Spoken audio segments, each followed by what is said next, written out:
Welcome to Football with Cheese. Combine's still going on. Loving every second of it. Yes, I've been watching all of the coverage. I know. Get a life, right? No, it's for you guys.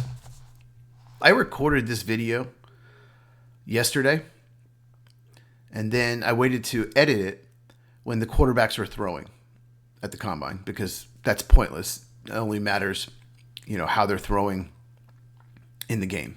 Throwing in a t-shirt and shorts in a dome to a scripted play set. Come on. So I recorded it, and when I went to edit it, there was no sound. I thought about publishing it and see if you guys could lip read, but I didn't. So it wasn't working. I tried testing it. It didn't work. I was freaking out. It wasn't muted, the mic. The computer wasn't muted. So I just did what you're supposed to do. I restarted the computer and it worked fine. By then it was after 6 o'clock. I wasn't re-recording that late. So let's get started. Make sure you are subscribed and hit that notification bell so you never miss a video.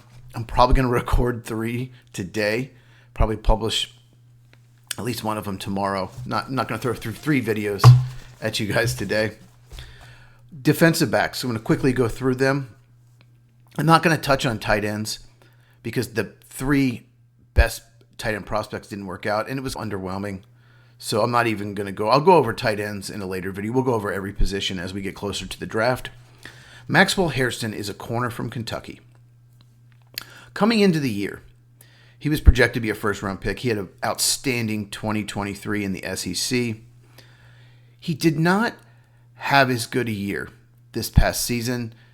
He didn't really play well against Georgia or Texas, and those were the 2 best teams he played. And then he got hurt, so he only played half the year. So he slipped a little, and some people thought he might fall in the 3rd round. Not anymore. He ran a 4.28 40. He's up 4 pounds to 183 from 179. Still a little undersized, but good enough, and he has good length. So he could actually get back into the first round discussion. Jahdae Brown, Texas, is the next one I want to talk about. He has terrible length, and he's undersized.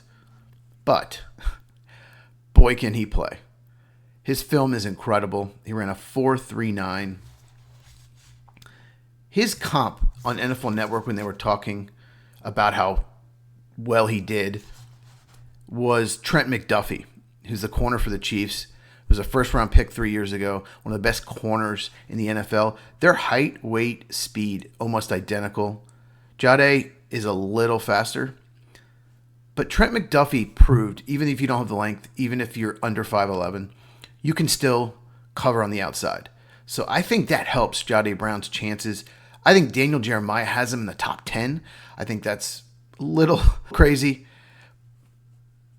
But maybe because McDuffie's had success, maybe he will go in the top 15.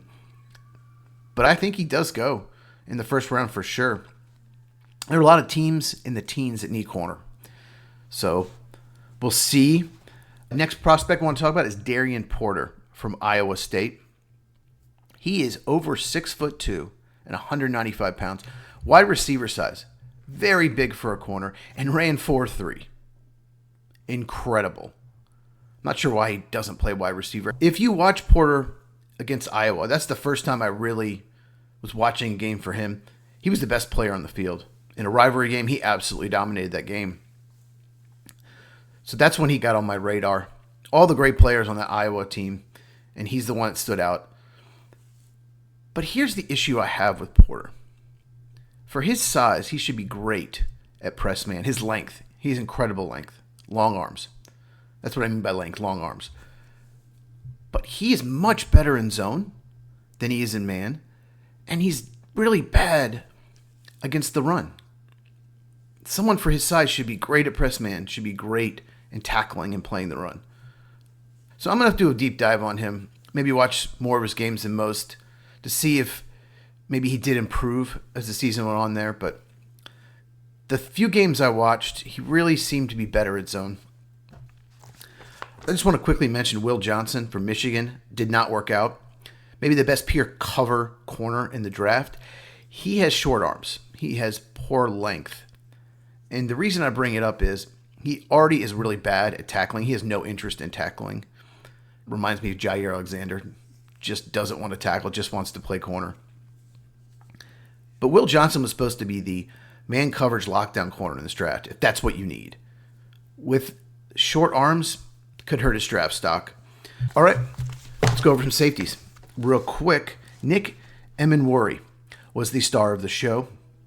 6'3", 220, so he's bigger than some linebackers. And he runs a 4.38.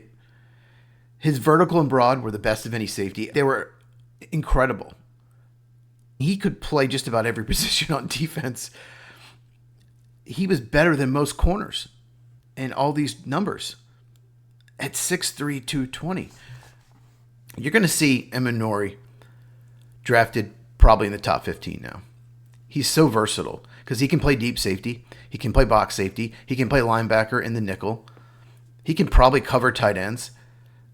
With his athleticism, there are so many things you can do. He will be a weapon on a defense.